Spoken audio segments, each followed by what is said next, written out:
Welcome to 585. భూ కబ్జా కేసులో వినుకొండ మాజీ ఎమ్మెల్యే బ్రహ్మనాయుడు రాజేంద్రనగర్ కోర్టుకు తరలించారు నార్సింగి పోలీసులు. తమిళనాడు కాంచీపురంలో బ్రహ్మనాయుడు అరెస్ట్ చేసి హైదరాబాద్కు తీసుకొచ్చారు. సైబరాబాద్ కమిషనరేట్లో ఆయన స్టేట్మెంట్ను రికార్డ్ చేశారు. తర్వాత నార్సింగి పిఎస్ నుంచి రాజేంద్రనగర్ కోర్టుకు తీసుకెళ్లారు.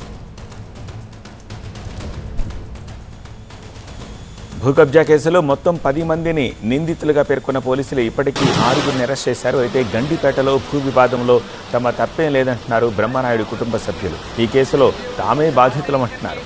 తమపై కేసులు వెనక రాజకీయ కుట్ర ఉందని ఆరోపించారు బ్రహ్మనాయుడు పెద్ద కుమారుడు శ్రీనివాస్.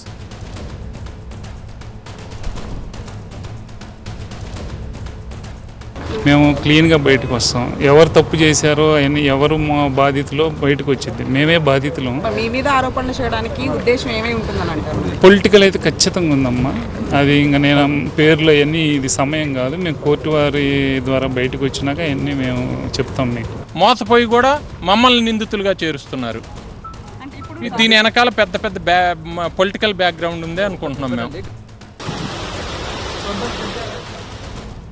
మరింత సమాచారం మా ప్రతినిధి ప్రణీత అందిస్తారు. ప్రణీత, లేటెస్ట్ అప్డేట్స్ ఏమిటి? నార్సింగ్ ల్యాండ్ స్కామ్ కేసులో బొల్లా బ్రహ్మనాయుడుని నార్సింగి పోలీసులు అరెస్ట్ చేసి కోర్టుకు తరలించారు.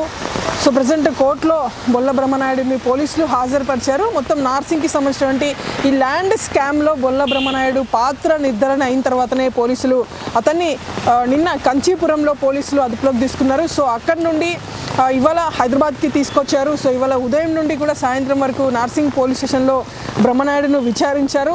సో తనకి రాధాకృష్ణకి మధ్యలో ట్రాన్సాక్షన్స్ని సైతం నార్సింగ్ పోలీసులు గుర్తించారు. సో దీంతోనే అతడి పాత్ర పైన పూర్తి ఎవిడెన్స్ లభించిన తర్వాతనే పోలీసులు అరెస్ట్ చేసినట్టు తెలుస్తుంది. సో బ్రహ్మనాయుడిని తరలించేటువంటి టైంలో, కోర్టుకు తీసుకెళ్ళేటువంటి టైంలో కాస్త ఉద్రిక్త పరిస్థితులు నార్సింగ్ పోలీస్ స్టేషన్ దగ్గర చోటు చేసుకున్నాయి. ఉదయం నుండి కూడా బొల్ల బ్రహ్మనాయుడు ఇక్కడ నార్సింగ్ పోలీస్ స్టేషన్లో పెట్టారని తెలుసుకున్నటువంటి కార్యకర్తలు పెద్ద ఎత్తున కూడా పోలీస్ స్టేషన్ దగ్గరకు చేరుకున్నారు. సో వాళ్ళు లోపలికి వెళ్ళేటువంటి ప్రయత్నం చేశారు. పోలీసులు పూర్తిగా వాళ్ళు నిర్వహించి ఎక్కడికెక్కడ పోలీస్ స్టేషన్కి వచ్చేటువంటి మెయిన్ రోడ్ అంతా కూడా పూర్తిగా బ్యారికేడ్స్ వేసి రిస్ట్రిక్ట్ చేసేటువంటి ప్రయత్నం చేశారు. సో తిరిగి తనను పోలీస్ స్టేషన్ నుండి కోర్టుకు తీసుకెళ్ళేటువంటి టైంలో కూడా ఇదే తరహా ఉద్రిక్త పరిస్థితులు చోటు చేసుకుని ఉన్నాయి. సో ఎటకేలకైతే పోలీస్ స్టేషన్ నుండి ఉప్పర్పల్లి కోర్టులో బొల్లా బ్రహ్మనాయుడును కాసేపు క్రితమే పోలీసులు హాజరుపరిచారు. సో ఫర్దర్గా అతని రిమాండ్కి తరలించిన తర్వాత ఫర్దర్గా అతన్ని కస్టడీకి తీసుకొని ఉన్నారు.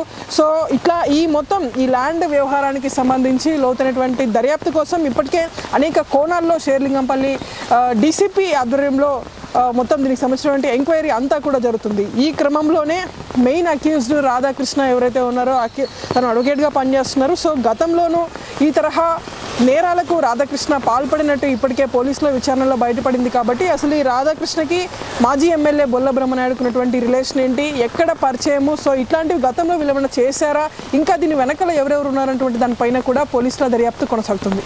రైట్ ప్రణీత.